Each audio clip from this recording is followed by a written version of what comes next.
Situated in the foothills of the Himalayas, Nepal is a beautiful country with diverse topography and cultures, abundant natural resources, and huge potential for development and prosperity.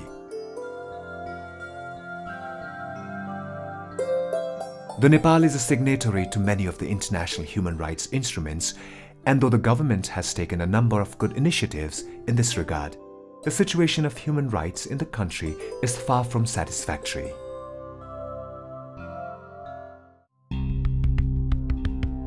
Moreover, the decade-long armed conflict the country faced from 1996 to 2006 further deteriorated the situation of human rights. The conflict ended formally in 2006 by signing a peace accord. Despite this, issues of human rights remain one of the major issues in the post-conflict transitional phase. In such a context, the European Union, through European Union Delegation Office, has funded 82 projects aimed at protecting and promoting human rights in Nepal through European Instrument for Democracy and Human Rights from 2001 to 2013. These projects, mostly implemented by national and international civil society organizations, have addressed a number of human rights issues, ranging from combating discriminations, community empowerment, ensuring equitable distribution of resources and opportunities, capacity building and community mobilization, networking and strengthening.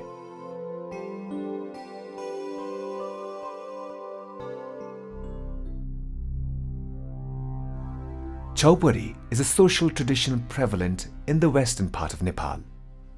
It prohibits women from participating in normal family activities and in public life during menstruation, considering them impure. The women have to stay in sheds, where many die or are raped. European Union supported to abolish Chaupadi system in Dareldhura district in the far west by empowering the women.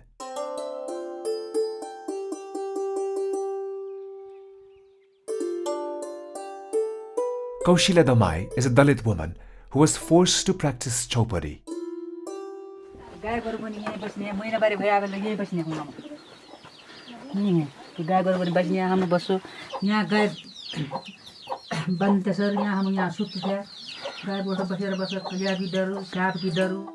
Her family has now stopped practicing it.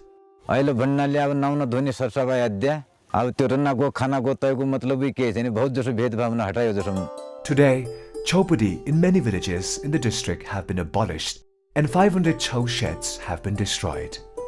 The women are working further to abolish it from many other remaining villages in the district.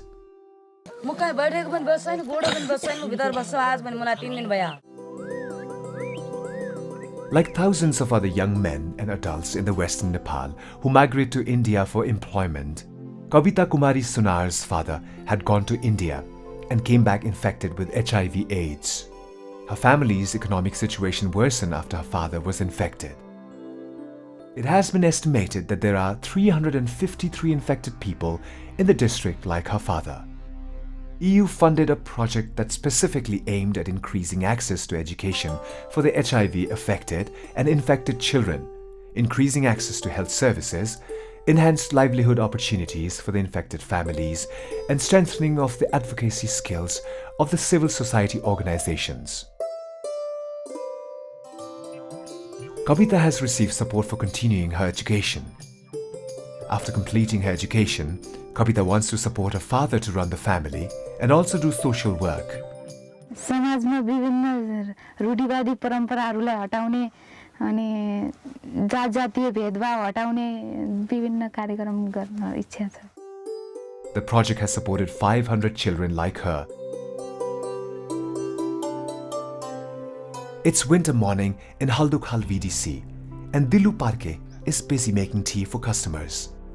His family also has a shop that sells goods to the villagers. Both he and his wife are HIV infected. After the project supported his family to start up this enterprise, they are earning well. कार्य खर्च चलाउनलाई पनि हामीलाई ठिकै भएछ अहिले 400 people like him have received this kind of support.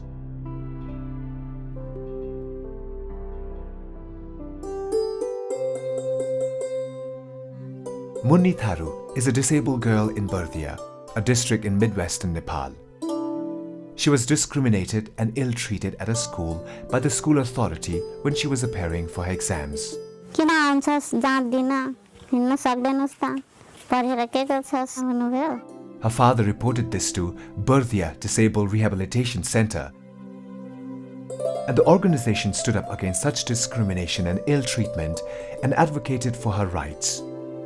The school authority accepted its mistake. म एउटा शब्द प्रयोग गरेका थिएँ त्यो नगर्नुपर्ने थियो पढ्दैन भने नपढ जस्ता शब्दहरू The disabled people in Taratal VDC in the district formed a group to advocate for their rights. They've succeeded in securing resources from the VDC. यो दिएको रकम अनुसार हामीले त्यति नै श्रमदान गरेर यो एउटा सामुदायिक भवन आफूले आफ्नो निजी बैठक घर तयार गर्यौं They also engaged in collective turmeric cultivation. The turmeric is then sold to a factory in the village that is run by a member of the group, who processes and packages it and sells it to the market.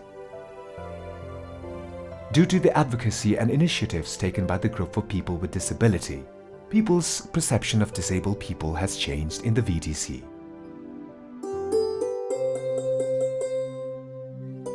The Tharus and Rajis, residing in mostly 5 Tarai districts in the western Nepal, are two of the most marginalized ethnic minorities. They were Kamaiyas or bonded laborers until 2000 when the government abolished the system. The rehabilitation, economic and social empowerment proved to be a huge challenge. In 2000, Balkumar became a free man. But in many ways, his situation worsened and his future became uncertain. EU supported for the empowerment and advocacy for the rights of the former Kamaiyas. The project focused on enhanced capacity of the ex-Kamaiyas, increasing their awareness, capacity to advocate for the rights, and improving their livelihood. The project contributed to the economic empowerment of the ex-Kamaiyas by forming agricultural cooperatives, providing vocational trainings, training to enhance technical capacity, and self-employment. As a result, 2,340 ex-Kamaiyas got employment opportunities. Balkumar now is a skilled carpenter. His income has increased and hence his family's standard of living has also improved. म अहिले मिस्त्री काम गर्छु र अहिले दिनको मिस्त्री दिहाडी 500 रुपैयाँ 550 जति कमाइन्छ His children go to school and he's sure that they will live a much better life than his own.